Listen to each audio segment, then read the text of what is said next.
Hello there, SPIF fans, and welcome to Spooky SPIF, our live Halloween broadcast.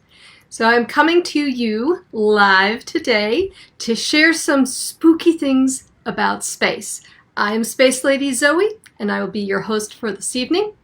And if you join us, feel free to ask any questions or make any comments in the comments section. So I'll be watching that.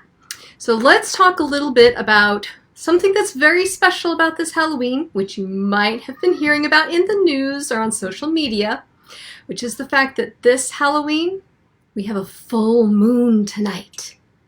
And that is something that, doesn't happen very often, but it's not completely unheard of.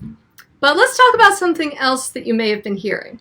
You may have been hearing that not only is it a full moon, but it's also a blue moon.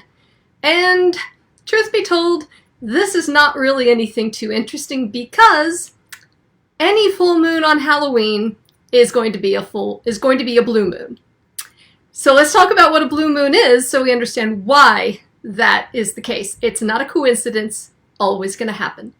A blue moon is really just a moon that is the second full moon in a month. So that means that if the full moon happens near the beginning of the month, since the moon cycle is about 28-29 days, if it happens early enough, a second full moon can happen before the month ends, if you're in a month with 30 or 31 days.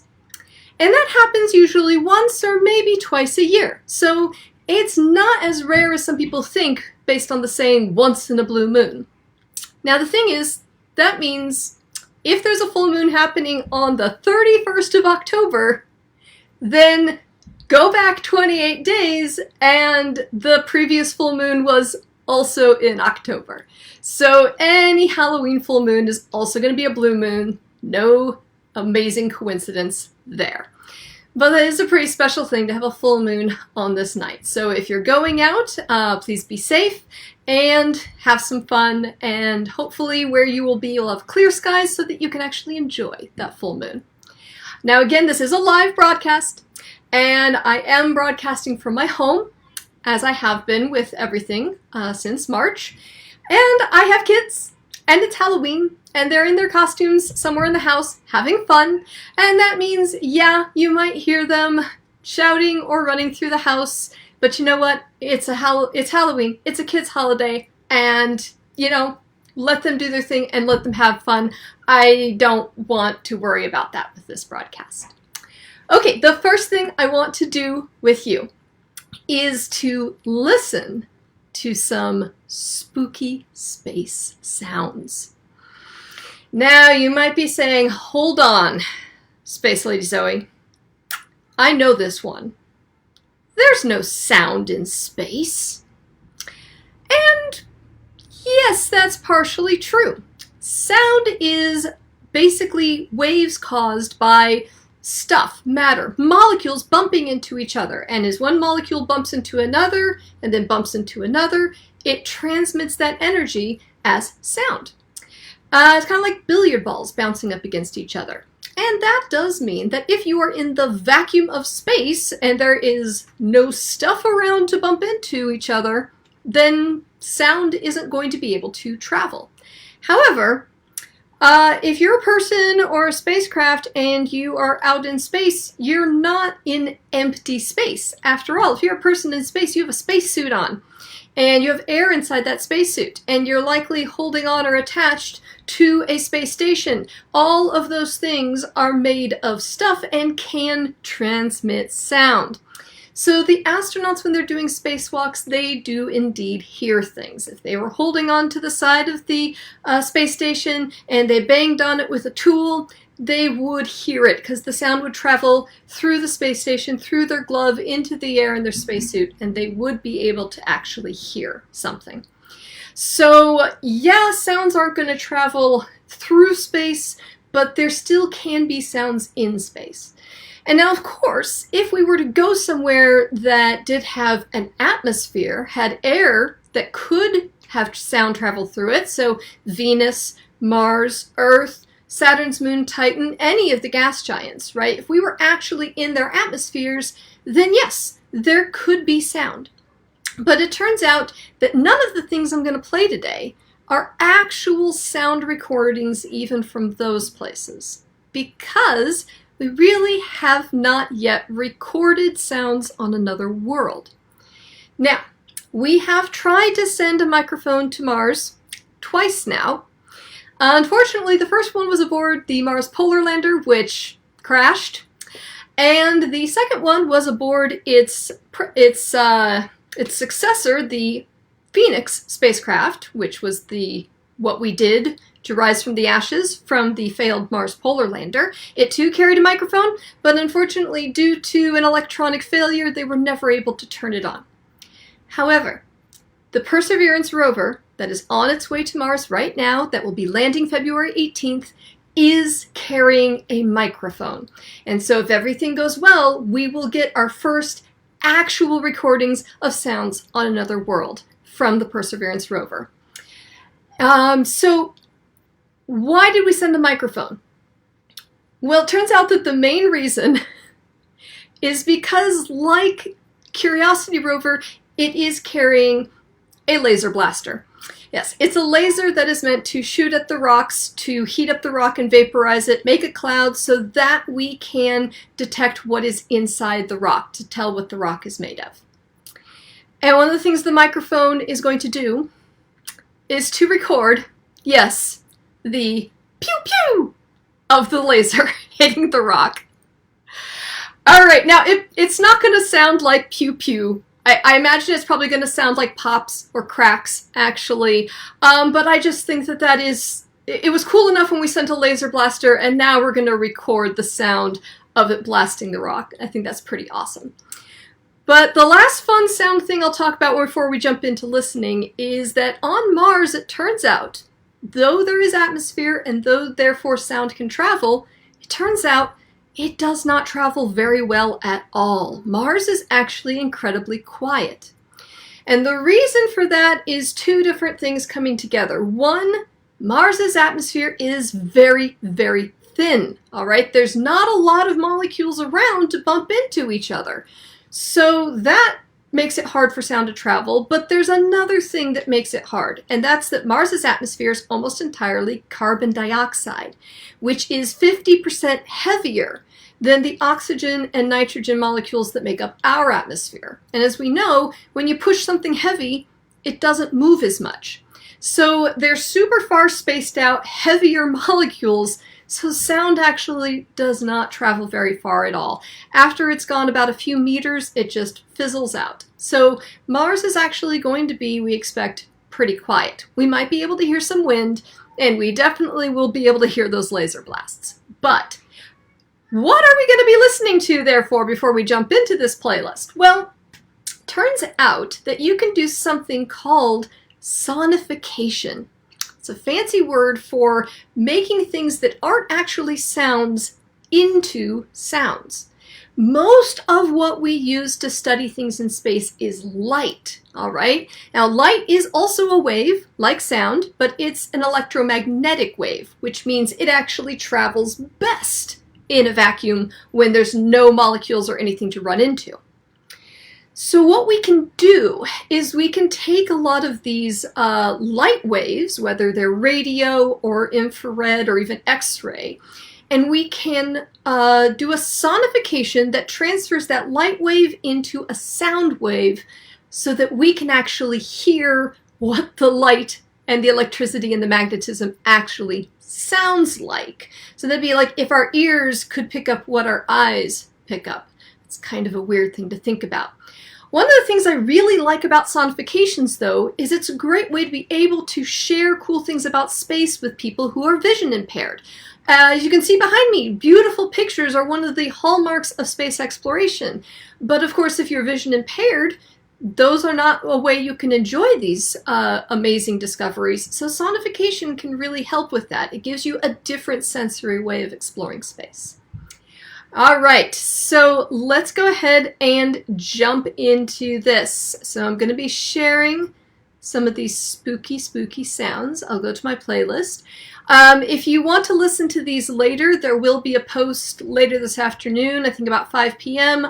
This link will be shared on the Facebook page, and this video will also be posted on YouTube later on, and I am definitely going to put the link to this in the description of that as well. All right, so the first one on our list is sounds of Saturn. So these are actually radio emissions from the planet Saturn. So let's go ahead and have a listen.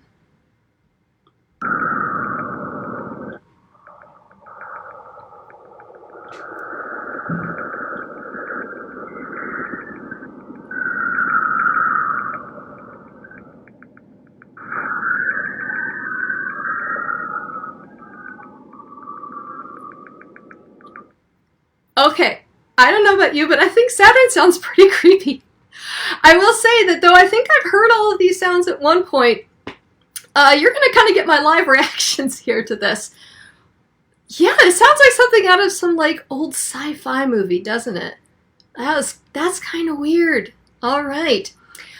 So I also think like, yeah, let's share our comments and let's vote for, in the end, once we've played all these, like who we think is the spookiest. All right, so that one I think is starting us off strong.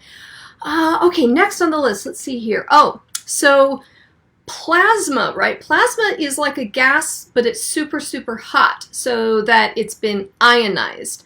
And that means that the electrons and nuclei have been ripped apart and are floating free from each other. And so this is a sonification of plasma readings by the Voyager spacecraft. Let's take a listen. Kind of staticky.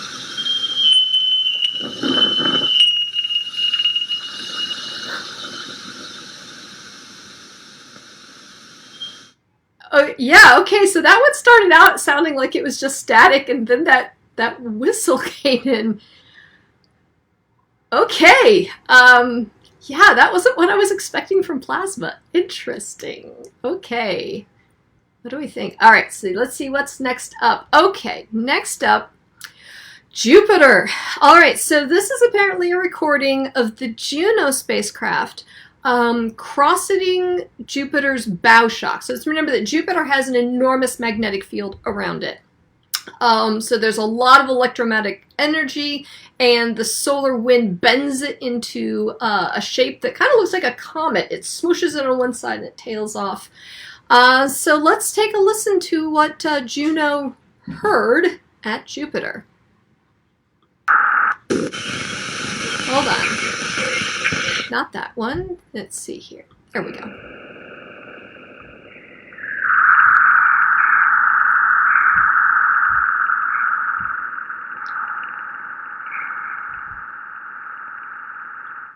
Okay, yeah, that was also pretty weird. I want to listen to that again.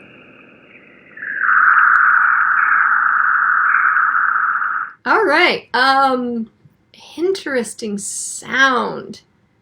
All right. Oh, I see a question here. Sorry. How many galaxies are there? All right.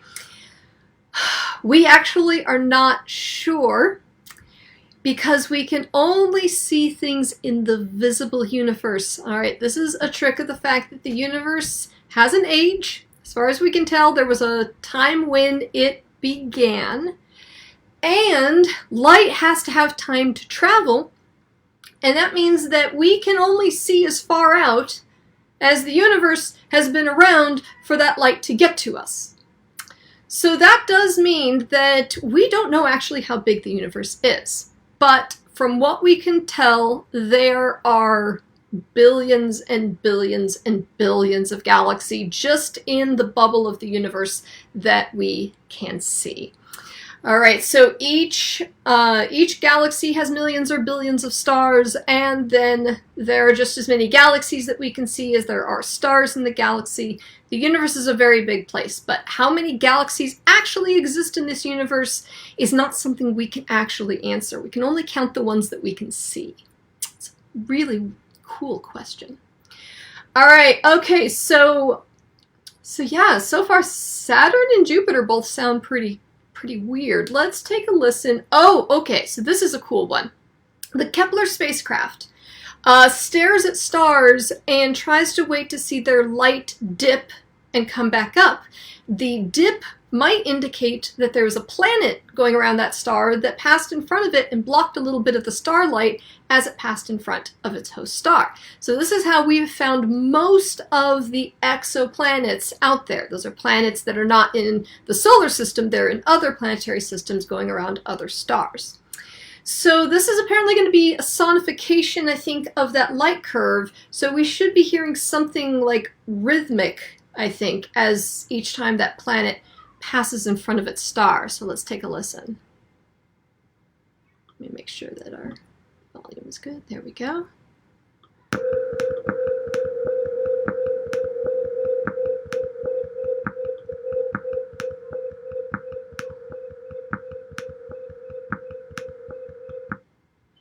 Okay, so I don't know if you heard it, but there was this like kind of rhythmic popping, and I think what's spooky about it is it sort of sounded like a heartbeat.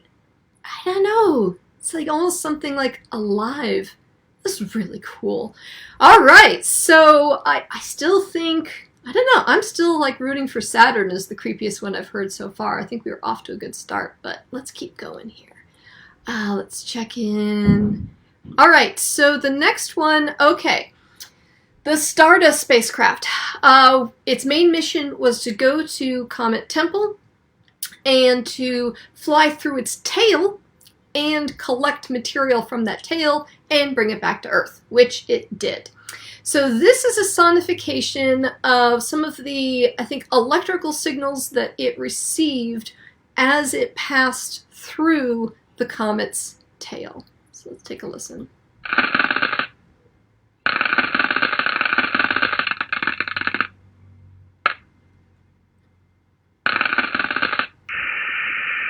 All right. Okay, so I think that this one, that's just kind of a crackly, I think what makes this one kind of creepy for me is, as someone who has worked on spacecraft and we want to keep them safe, I don't know, that just, I know it's not what the sound is, but the crackle makes me think of like ice pieces hitting the spacecraft as it's going through the comet's tail. And that just scares me because it sounds like something that could damage the spacecraft. So that's where I'll give that one the scary factor. Ooh, okay, there's another Saturn one here. Okay, so Saturn's going to make another entry into the spooky contest. Let's see what we got. This is also more radio emissions. Let's see.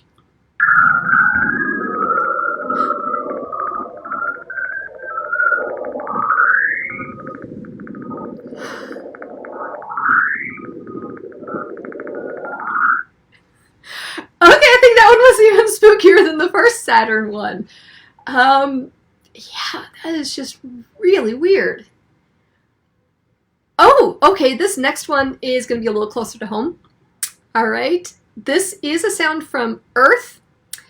All right, so closer to home. This is a sound of radio waves from within Earth's atmosphere. All right, let's give a listen.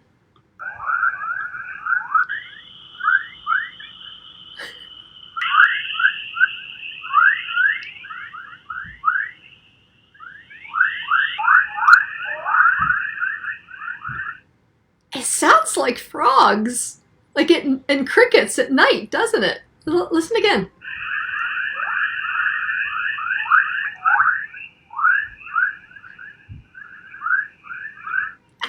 That's what it reminds me of in summertime, the noises that are outside my window at night. Okay, that is interesting, that radio waves in Earth's atmosphere sound like frogs and crickets.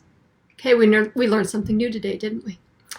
Okay, all right, the next one on our list. Ooh, this is at Saturn, but instead of listening to Saturn, we're going to be listening to Saturn's moon Enceladus. Now remember, this is the moon that is shooting plumes of frozen ocean spray out into space from cracks in its south pole. It has a subsurface ocean, and ruptures in the South Pole are spraying that stuff out into space. And this was a discovery that Cassini spacecraft made when it arrived in 2004. And they were able to adjust its orbit so that a few times it actually flew through those plumes. So it skimmed really close to Enceladus and went through those plumes. So I think this is going to be, again, this sonification of the different signals it was picking up as it passed through those plumes of Enceladus. So let's give a listen.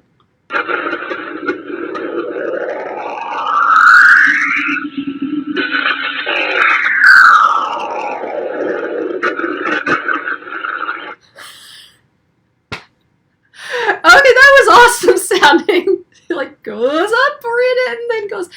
Okay, that was fun. That was really fun. I can just imagine myself like on that spacecraft going through that plume, going into it and then coming back out of it. All right, that one I don't know was so much spooky, but it definitely was a lot of fun to listen to. Okay. All right, next on our list. Ooh, this is another Earth one. And this is, again, plasma, right? We have the idea of plasmas exist in space a lot when you superheat gas. So apparently this is what's called a plasmaspheric hiss measured at Earth. I think this has to do with like the interaction of the solar wind with Earth's magnetosphere, and probably this is something to do with the aurora, the northern and southern lights. So let's take a listen to this one.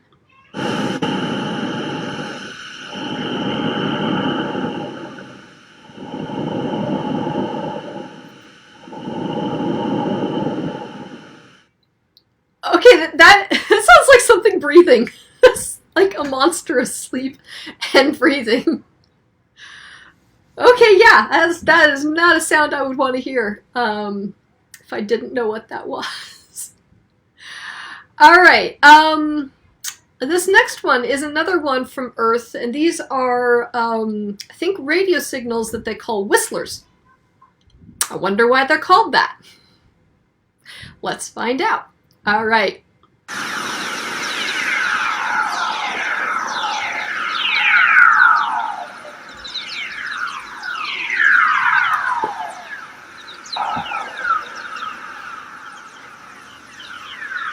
Yeah, I'm sorry. That sounds like what my mind wants the laser blaster sounds on Mars to sound like. That sounds like a space battle, like a dogfight in space. I don't know. I want to listen to it again.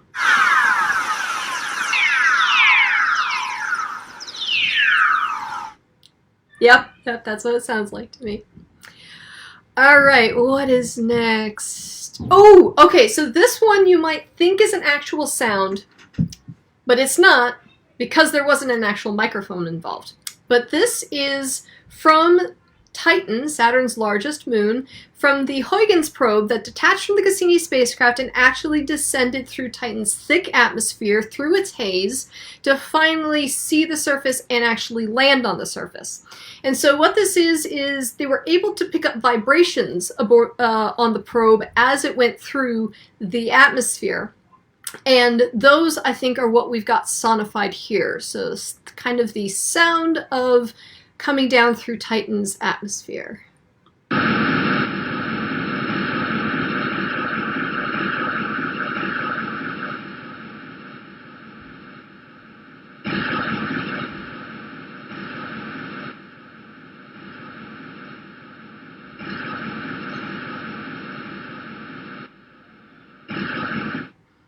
Alright, so that was kind of interesting. Not too exciting, but it's cool when you think about what it is. That it's probably on its parachute and it's tumbling and kind of coming down, and maybe those like up and downs are hitting different boundaries in the atmosphere.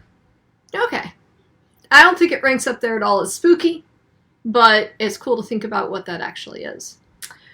Alright, the next one, let's see here. Okay, this is an Earth one. This is where they have sonified the magnetic field fluctuations around Earth. All right, let's give a listen to this. It's called the magnetic drum. Again, I wonder why we call it that. Let's give a listen.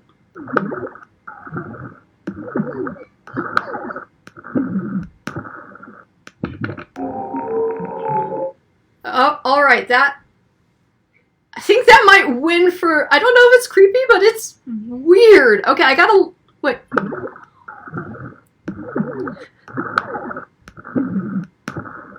You know what it reminds me of? It reminds me of like what someone swimming might sound like if you were underwater.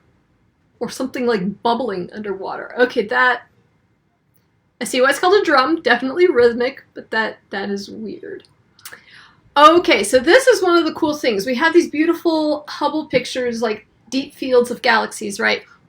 And we can sonify them by sweeping across and creating sound waves based on the light of the galaxies. So this is a sonification of a Hubble deep space image.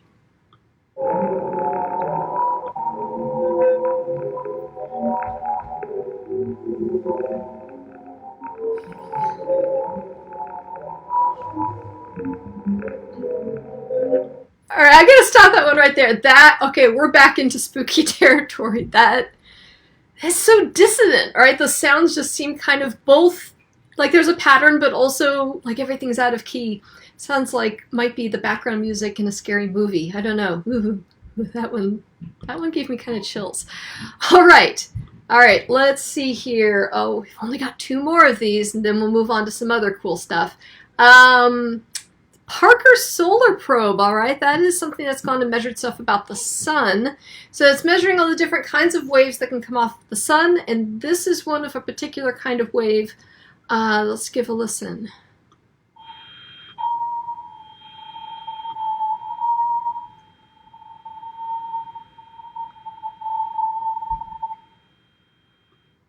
Okay, yeah, a little creepy. Kind of ghostly, I think. All right, the last one on our list is also from the Parker Solar Probe, and this one is, ooh, it's another one that's called a whistler. So let's give that a try.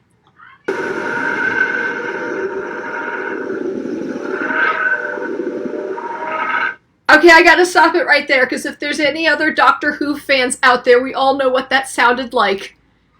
That sounds like the TARDIS. All right, Whovians know exactly what I'm talking about. The rest of you should go watch Doctor Who.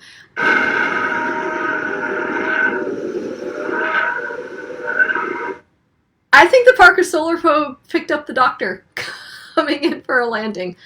All right, so I still think, I don't know, I think either the plasma hiss from Earth or Saturn, honestly. You know, I think that those, I'm going to play that Saturn one again that I thought was super creepy. Where was it? It was this one. Oh, that was the frogs. No, we want this one.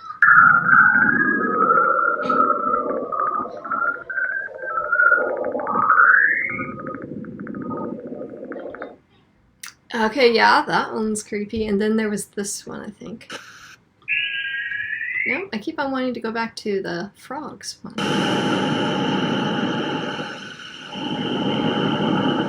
That was the breathing monster one. Okay. So, you know, feel free to pop in and comment, whether you're on Facebook or watching it on YouTube. Let me know which of those you think was really creepy and why, which one was spooky. So now what I'm going to do, and I'm going to pop this link in here, is NASA put together a special page just for the occasion of Halloween. And so I will pop this. So I put the link there, and I'm going to go ahead and explore what they have here. They're calling it Sinister Solar System. And the big picture that comes up when you first load it is this famous picture of the sun that they caught, where the solar flares on the surface kind of make it look like a jack-o'-lantern. It looks like it's got 2 eyes and a mouth, just by chance. All right, so this is what it has as its top 10 sinister solar system facts. So let's check these out. The first one is a moon of Uranus transformed like the Wolfman. Oh, come on, NASA. I'm sorry, they missed the mark on that one completely, because the picture, I know which moon they're talking about. It's Miranda. And if you've heard me talk about Miranda, you know that this is what I compare to my kids putting away the Play-Doh, where they just start picking pieces up and putting them together without any regard for color or anything like that. Only not color this time. Miranda appears to have formed from either one moon or possibly more that got completely destroyed. And in addition to tiny bits, there were some significant, like partial moon-sized chunks left over that then came together through gravity to form the moon we know today as Miranda. And I'm sorry, that is not the Wolfman, that is the Frankenstein monster. So I'm disagreeing. Miranda is the Frankenstein monster. A moon was destroyed, and then we made this moon out of the spare bits of that moon. Or moons. There might have been more than one. It's totally Frankenstein monster. Number 2, Neptune is destined to pulverize its moon, Triton. All right, now when I think of the story of Neptune and Triton, there are really two sides to this story. So I'll tell you first one perspective on this story. Triton is actually almost the same size as Pluto, and now that we have studied Pluto, we know that the two bodies share a lot in common. And so very likely Triton actually used to be a dwarf planet, just like Pluto, out in the Kuiper Belt. One of the key things that we know it didn't form with Neptune is that it's orbiting Neptune in the opposite direction to Neptune's spin and all the other moons that formed with Neptune. So the only way that happens is if it wasn't originally a moon of Neptune. So Triton was out there minding its own business, having a good life, dwarf planet, and then suddenly one day it passes just a little too close to big old bully Neptune, who decides to grab it and force it to be its moon. And someday, as it pulls Triton closer and closer to it, it will rip it apart and form a brand new ring around itself. That sounds bad, right? Neptune's definitely the bad villain in that one. But there is another side to this story. So let's tell it this way. Neptune formed and made all sorts of beautiful moons around itself, and it was going around the sun perfectly happy when one day it passed too close to the dwarf planet Triton, who barreled in toward the planet, forcing itself into orbit around it and slowly coming closer and closer to Neptune, destroying its moons as it went along. Let me know which one you think is more accurate, because both of them describe exactly what has happened. Triton most likely was a dwarf planet like Pluto, was captured by Neptune, became its moon, and unfortunately that capture resulted in an orbit that is slowly spiraling inward, yes, crashing into the moons that were already there as it gets closer, and yes, someday the tidal forces of Neptune will likely just rip Triton apart. So yeah, that is kind of a creepy story. All right, some other things on here. The shadow realm of Earth's moon. Ooh, so this one does relate to the recent discovery you may have heard of water on the moon. Now, we had already found water on the moon, but the place we had found it kind of made sense in that near the poles of the moon, and this happened to be specifically in the south pole of the moon, we know that if you're at the pole, the sun, as you spin, kind of goes around your horizon, right? You're always kind of looking at the sun flat with your horizon, right? You're on the pole, so the sun's always that way. And that means that if you get a nice deep crater, the bottom of that crater might never see the sun, right? The sun might always be just below the rim of the crater if you're standing at the bottom of that crater. And that means it stays really cold there, because of course the moon has no atmosphere to hold on to heat. And sure enough, we found water ice very near to the surface there. This could be a possible, and now we're talking about sending humans to the moon. You might have heard we're seriously thinking of sending them to the South Pole for this reason, because the ice there might be able to be mined for use as drinking water or even fuel. But we recently just discovered water on the sunlit part of the moon. The sun does not have a side that's always light and always dark. It does spin around, but it does have one side always facing us. So from Earth, we can only observe one side, but we did see water that was not at the poles. We are still trying to figure out how exactly it stays there, because the sun does heat up the surface of the moon quite a lot. Heats up the Earth, the moon's at the same distance. So yeah. But think about that. Think about living in a place on the moon where it was always dark, always nighttime. The sun never rose. That's kind of freaky. All right. Okay, I'm going to scroll down here. We're going to wrap up, and I'm going to do 2 more. So one of those is, and it's number 8 on this page, dead comets masquerading as asteroids. And that in itself doesn't sound too terribly scary, except when you see the picture that goes with it.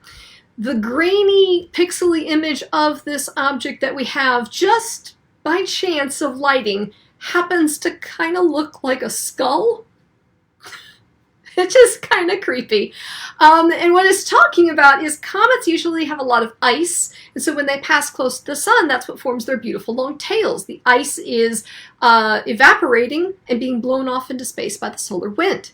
But of course, if a comet keeps going around and passing the sun, each time it's losing that ice. A lot of comets, after they lose a certain amount of ice, they just break apart, right? The ice was just kind of part of what was holding it together. They rip apart, and they are no more.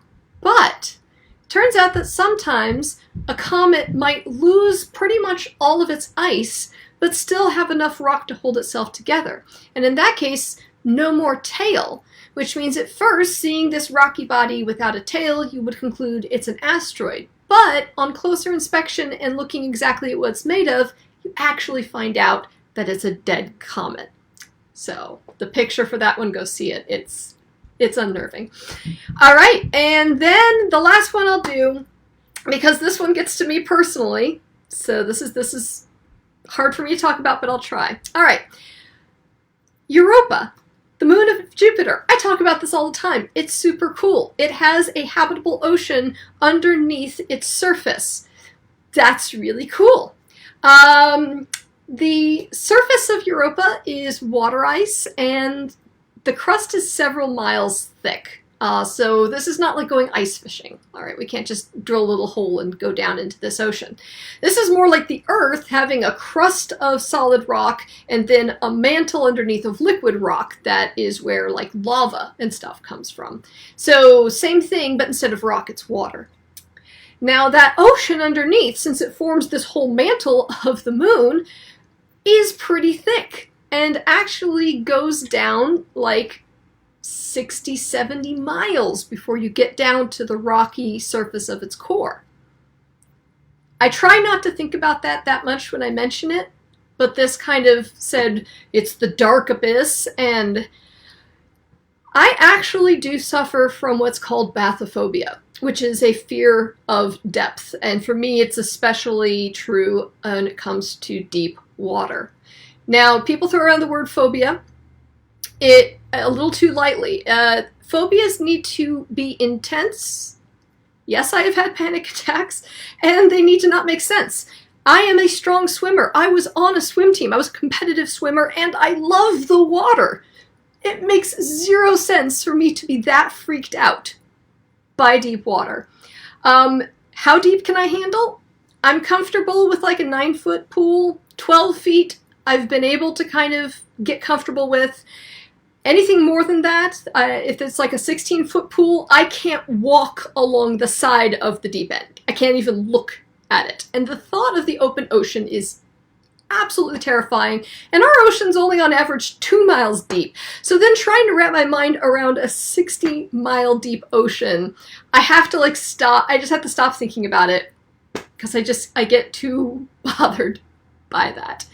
Is there something living in that ocean? That is an open question that we are hoping we're going to answer sometime. I hope in my lifetime, but if you're a kid watching this, could very well be in your lifetime. We have a spacecraft we're building right now. Europa Clipper is going to go to Europa and orbit Jupiter and clip by Europa over and over again, really close, so we get really good images of the surface. Maybe see some ice on the surface that has recently erupted up from that ocean, and eventually land something on Europa, eventually get down through the ice into the ocean of Europa, and maybe way far in the future, manage to go to the bottom of that ocean.